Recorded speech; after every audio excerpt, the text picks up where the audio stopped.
Hello guys, merry Christmas. তো আজকে আমি কেক বানাবো, তাও ওরিও বিস্কুট দিয়ে। প্রথমেই 5টা ওরিও বিস্কিট নিয়ে নিয়েছি। তারপর ওরিও বিস্কিটগুলোকে প্যাকেট থেকে বার করে নিলাম। তো এখানে বিস্কিটগুলো বার করা হয়ে গেছে। এবার বিস্কিটগুলো থেকে ক্রিমগুলোকে আলাদা করে নেব। ক্রিমগুলোকে আলাদা করে নেওয়ার পর বিস্কিটগুলোকে মিক্সিতে গুঁড়ো করব। বিস্কিটগুলো গুঁড়ো হয়ে গেছে। তারপর এর মধ্যে প্রথমেই দেব হাফ চামচ খাবার সোডা।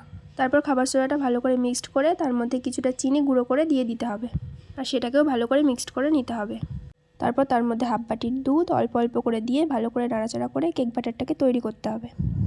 যতক্ষণ না কেক ব্যাটারটা এই পর্যায়ে আসছে ততক্ষণ অবধি সেটাকে ভালো করে ফেটাতে হবে। তারপর একটা মাঝারি সাইজের বাটির মধ্যে কিছুটা তেল মাখিয়ে তার উপরে একটা পেপার দিয়ে কেক ব্যাটারটাকে তার মধ্যে ঢেলে দিতে হবে। তারপর গ্যাসে কড়াই বসিয়ে তার মধ্যে কিছুটা লবণ দিয়ে তার উপরে একটা জালতি দিয়ে সেই বাটিটাকে তার উপর বসিয়ে দিতে হবে, আর তারপর থালা ঢাকা দিয়ে দিতে হবে। 40 মিনিট পর ঢাকনা খুলে নিলেই রেডি হয়ে যাবে কেক। আর কেকটা কিন্তু বেশ নরম হয়েছে। তারপর একটা থালার মধ্যে কেকটাকে উপর করে ওপর থেকে কাগজটা সরিয়ে নিতে হবে। তারপর ওপরে চকলেট ক্রিম তৈরি করার জন্য প্রথমে একটা ডেয়ারি মিল্ক নিয়ে নিয়েছি। তারপর সেটাকে প্যাকেট থেকে বের করে নিলাম আর একটা বাটির মধ্যে সেটাকে নিয়ে নিয়েছি। তারপর অন্য একটা বাটিতে কিছুটা জল নিয়ে সেটাকে গ্যাসে গরম করতে হবে।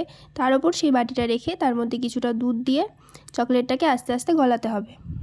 তারপর সেই চকলেটটাকে কেকের ওপরে আস্তে আস্তে দিয়ে দিতে হবে এবং ভালো করে মিক্সড করতে হবে। এভাবেই তৈরি হয়ে যাবে আমাদের চকলেট কেক। যেহেতু আমি প্রথমবার ট্রাই করেছি তাই ফিনিশিংটা ভালো দিতে পারিনি, তোমরা ভুল ত্রুটি মার্জনা করে দিও। আর আজকের ভিডিওটা এই অবধিই ছিল। দেখা হচ্ছে নেক্সট ব্লগে। টাটা।